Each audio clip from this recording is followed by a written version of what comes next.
അസ്സലാമു അലൈക്കും വറഹ്മത്തുള്ളാഹി വബറകാതുഹു. പ്രിയമുള്ള സഹോദരങ്ങളെ, ഈ സമസ്ത മുസ്ലിയാക്കന്മാരെ പോലെ തലതിരിഞ്ഞ വിഭാഗം ഒരു വർഗം വേറല്ല. കാരണം ഇവർ പരിശുദ്ധ ഖുർആൻ എങ്ങനെയാണ് ദുർവ്യാഖ്യാനം ചെയ്യുന്നത്, എങ്ങനെയാണ് ഹദീസുകൾ ദുർവ്യാഖ്യാനം ചെയ്യുന്നതിന് വ്യക്തമായ തെളിവാണ് ഞാൻ നിങ്ങളെ കാണിച്ച പോസ്റ്റർ. SKSSF പേരിലാണ് ഇത് ഇറങ്ങിയിട്ടുള്ളത്. ഇടയാളനാകാം ഇസ്ലാമിൽ എന്നുള്ള പേരിൽ ഇവർ ഫ്രൈഡേ മെസ്സേജ് എന്നുള്ള ആ ഒരു വിഷയത്തിലാണ് ഇവർ ഈ പോസ്റ്റ് അടിച്ചിറക്കുന്നത്. അത് എല്ലാ ഗ്രൂപ്പിലും ഇതിങ്ങനെ പ്രചരിച്ചു കൊണ്ടിരിക്കുകയാണ്. അപ്പോൾ ഇത് വായിക്കുമ്പോൾ തവസ്സുല് ഇടയാളൻ എന്നൊക്കെ കേൾക്കുമ്പോൾ ജനങ്ങൾ തെറ്റിദ്ധരിക്കും. കാരണം ഇങ്ങനെ ഖുർആൻ ദുർവ്യാഖ്യാനം ചെയ്യുക, ഹദീസ് ദുർവ്യാഖ്യാനം ചെയ്യുക, അതിന് മുസ്ലിയാക്കന്മാരെ കഴിഞ്ഞിട്ടേ ഉള്ളൂ. കാരണം ഇവരെ ആശയത്തിന് വേണ്ടി ഇവർക്ക് അള്ളാനും പേടിയില്ല, അള്ളാഹിൻ്റെ ഗ്രന്ഥം ഇവർ വളച്ചൊടിക്കുകയാണ്. ഞാൻ ഇത് പറയാൻ കാരണം നിങ്ങൾ ആ പോസ്റ്റർ കൃത്യമായിട്ട് വായിക്കണം. അങ്ങനെ വായിച്ചിട്ട് ഞാൻ ഇതുമായി ബന്ധപ്പെട്ടിട്ട് ഒരു വീഡിയോ ചെയ്തിട്ടുണ്ട്. അത് നിങ്ങളെല്ലാവരും കാണണം. ഞാൻ അതിൻ്റെ ലിങ്ക് ഞാൻ അതിൽ കൊടുക്കാം. അപ്പോൾ ഇതെന്താണ് ഇത് പറയാൻ കാരണം വെച്ചാൽ, ഇപ്പോൾ ഈ പോസ്റ്ററാണ് ഇന്നത്തെ വീഡിയോ. ഇത് ജനങ്ങളെ ബോധ്യപ്പെടുത്തണം. എന്താണ് ഈ പോസ്റ്ററിൽ കൊടുത്തിട്ടുള്ളത്?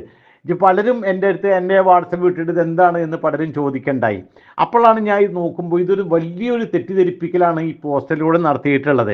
നോക്ക് നിങ്ങൾ, സൂറത്തു നിസാ 64-ാമത്തെ ആയത്ത്, അള്ളാഹു അല്ലാത്തവരോട് വിളിച്ച് പ്രാർത്ഥിക്കാൻ വേണ്ടി ഇസ്തിഗാസയ്ക്ക് വേണ്ടി നബിദിനം എത്തുമ്പോൾ തവസുലിൻ്റെ വിഷയത്തിൽ ഒക്കെ മുസ്ലിയാക്കന്മാർ വളച്ചൊടിക്കുന്ന ഒരു ആയത്താണ്, ദുർവ്യാഖ്യാനം ചെയ്യുന്ന ആയത്താണ് സൂറത്തു നിസാ 64-ാമത്തെ ആയത്ത്.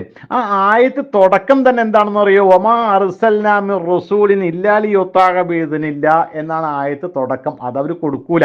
കാരണം ഇവർക്ക് ആവശ്യം പകുതിക്കെന്നാണ്. വലൗ അന്നഹും ഇളലമു അൻഫുസഹും ജാഊക, അവർക്ക് അവിടെ നിന്ന് ഇങ്ങോട്ട് മതി. അപ്പോൾ അതിൻ്റെ അർത്ഥമാണ് മുകളിൽ കൊടുത്തിട്ടുള്ളത്. പ്രിയമുള്ള സഹോദരങ്ങളെ, സത്യത്തിൽ ഈ വിഷയം ഇത് ആമല്ല, അതായത് ഒരു മൊത്തത്തിൽ മുസ്ലിം സമൂഹത്തിന് മൊത്തത്തിൽ ബാധിക്കുന്ന ഒരു കാര്യമല്ല. ഇത് പ്രവാചകന്റെ കാലഘട്ടത്തിൽ ഒരു പ്രശ്നം ഉണ്ടായിട്ടുണ്ട്. ആ പ്രശ്നത്തിന്റെ പരിഹാരം എന്നോണം ആ വിഭാഗത്തിനോട് അള്ളാഹു പറഞ്ഞതാണ്. ഇത് ഖാസായതാണ്, ഇത് അവിടെ മാത്രമാണ്, ആ വിഭാഗത്തിൽ മാത്രം നെസ് വന്നതാണ്. അതുകൊണ്ടാണ് ഈ ആയത്തിൽ അവർ എന്ന് വന്നത്. ഈ അവരാരെന്ന് ചോദിച്ചാൽ അവർ മിണ്ടൂല.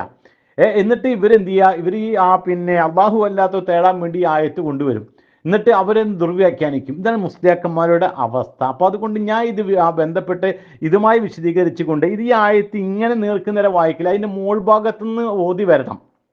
ഈ ആയത്തിൻ്റെ 64-ന്റെ മുകളിൽ നിന്ന് നമുക്ക് ഒരു 60-61 മുതൽ അവിടെ നിങ്ങൾ നോക്കി വന്നാൽ എന്ത് പശ്ചാത്തലമാണ്, ഇതിൻ്റെ സബബ് നുസൂൽ എന്താണ്, ഏത് വിഷയത്തിലാണ് ഈ ആയത്ത് ഇറങ്ങിയത്, ആരോടാണ് നബിയുടെ അടുത്ത് പോയിട്ട് പാപമോചനം തേടാൻ പറഞ്ഞത്, ഇതൊക്കെ കൃത്യമായിട്ട് ഖുർആനിലുണ്ട്. ഇതൊന്നും മുസ്ലിയാക്കന്മാർ മിണ്ടൂല. സന്ദർഭത്തിനനുസരിച്ച് വലൗ അന്നഹും ഇളലമു അൻഫുസഹും ജാഊക എന്നുള്ള ആയത്ത് ഓതിയിട്ട് സാധുക്കളെ ഇവരെന്ത് ചെയ്യുക? ഇവർ ആശയത്തിലേക്ക് കൊണ്ടുവരികയാണ്.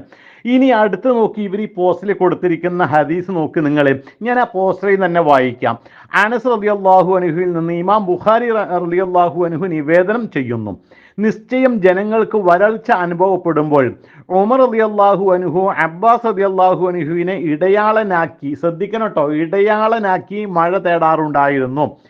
അദ്ദേഹം ഇപ്രകാരം പറയുമായിരുന്നു, അള്ളാഹുവേ, തീർച്ചയായും ഞങ്ങളുടെ നബിയെ നിന്നിലേക്ക് തവസ്സുലാക്കാറുണ്ടായിരുന്നു എന്നുള്ളവിടത്ത് ബ്രാക്കറ്റ് ഇടയാളൻ.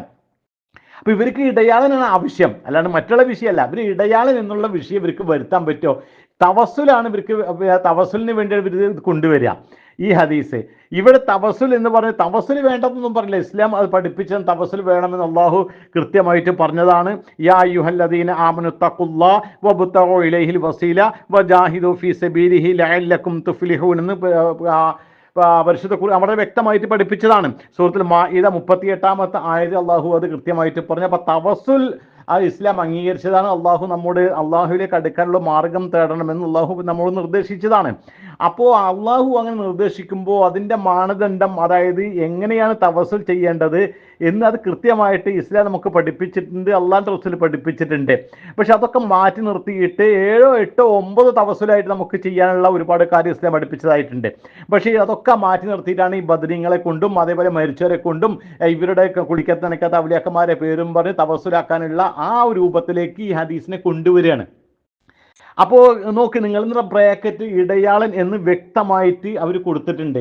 സംഗതി ഈ ഹദീസിന്റെ ഉദ്ദേശം എന്താണ് എന്ന് കൃത്യമായിട്ട് നമ്മൾ പഠിച്ചു മനസ്സിലാക്കണം.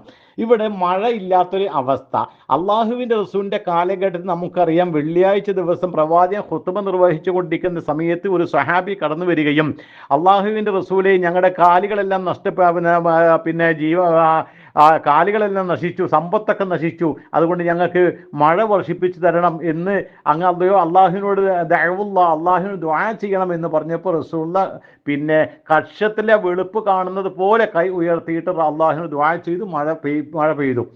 ഇതേ ആൾ തന്നെ പിന്നത്തെ ആഴ്ച വന്നിട്ട് പറഞ്ഞു, അല്ല വെള്ളമൊക്കെ ഒരുപാട് കൂടി നബി, അത് മറ്റൊരു ഭാഗത്ത്. അപ്പോൾ റസൂലുള്ള ദുആ ചെയ്തു, അള്ളാഹുവേ ഈ മഴയെ മറ്റൊരു ഭാഗത്തേക്ക് നീക്കണേ എന്ന് പ്രവാചകൻ ദുആ ചെയ്തു. അത് പ്രവാചകന്റെ കാലഘട്ടത്തിൽ. പക്ഷേ ഇത് ഉമർ റളിയല്ലാഹുവിൻ്റെ കാലഘട്ടത്തിൽ, പിന്നീട് കാലഘട്ടങ്ങൾ മാറി. ഉമർ റളിയല്ലാഹുവിൻ്റെ കാലഘട്ടത്തിൽ ഇതേ അവസ്ഥ ഉണ്ടായി, കുടിവെള്ളമില്ലാത്തൊരവസ്ഥ ഉണ്ടായി. ഈ അവസ്ഥ ഉണ്ടായപ്പോൾ നബിയുടെ എളാപ്പാനെ കൊണ്ട് പ്രാർത്ഥിപ്പിക്കുന്നു. ഇതെന്താ പ്രിയമുള്ളവരെ തെറ്റ്?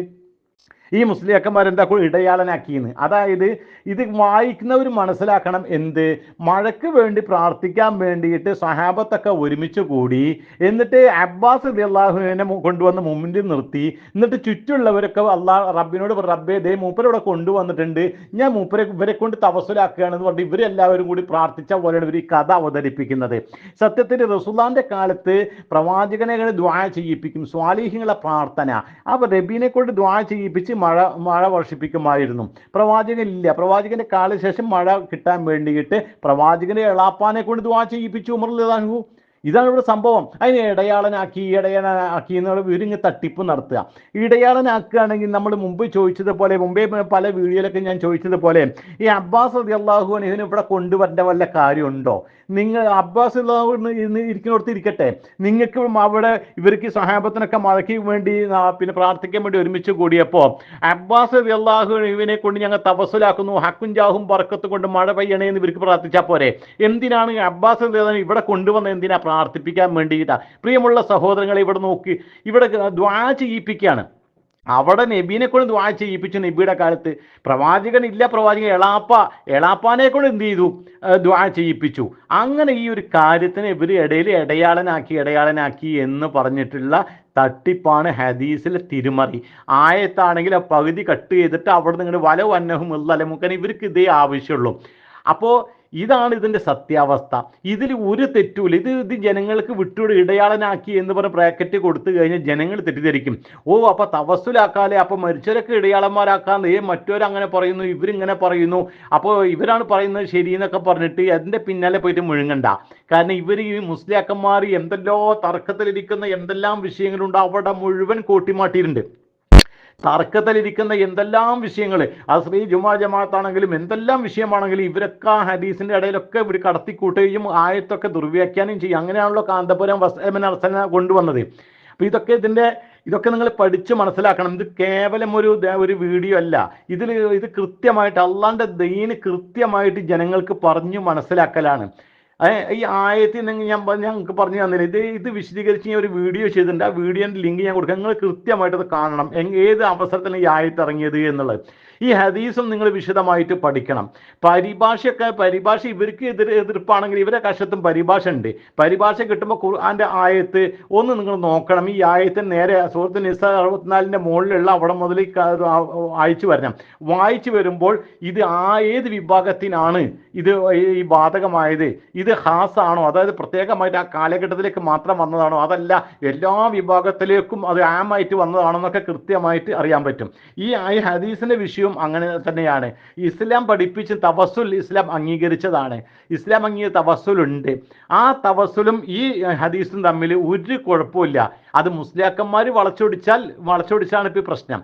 അല്ലെങ്കിൽ നേർക്ക് നേരെ ഈ ഹദീസ് നമുക്ക് വായിക്കുന്ന എല്ലാവർക്കും അറിയാം. പിന്നെ ഹദീസിൽ തന്നെ, അതായത് നബിയുടെ കാലത്ത് നബീനെ കൊണ്ട് ദുആ ചെയ്യിപ്പിക്കുന്നു, നബിക്ക് ശേഷം നബീനെ എളാപ്പാനെ കൊണ്ട് പ്രാർത്ഥിപ്പിക്കുന്നു, അങ്ങനെ ദുആ ചെയ്യുന്നു, മഴ പെയ്യുന്നു. അതിലിപ്പോൾ എന്താണ്? എന്നിട്ട് ഇടയാളെന്നും ബ്രാക്കറ്റിൽ കൊടുത്ത തിരുമറി മുസ്ലിയാക്കന്മാരെ, നിങ്ങളെപ്പോലെ ഉള്ള ഒരു തലതിരിഞ്ഞ വർഗം ഈ ഭൂമി ലോകത്ത് വേറെ വിഭാഗം ഉണ്ടാവില്ല. അതുകൊണ്ട് പ്രിയമുള്ള സഹോദരങ്ങളെ, സത്യമായിട്ട് പഠിക്കാനും മനസ്സിലാക്കാൻ അല്ലാഹു അനുഗ്രഹിക്കട്ടെ. അസ്സലാമു അലൈക്കും വറഹ്മത്തുള്ളാഹി വബറകാതുഹു.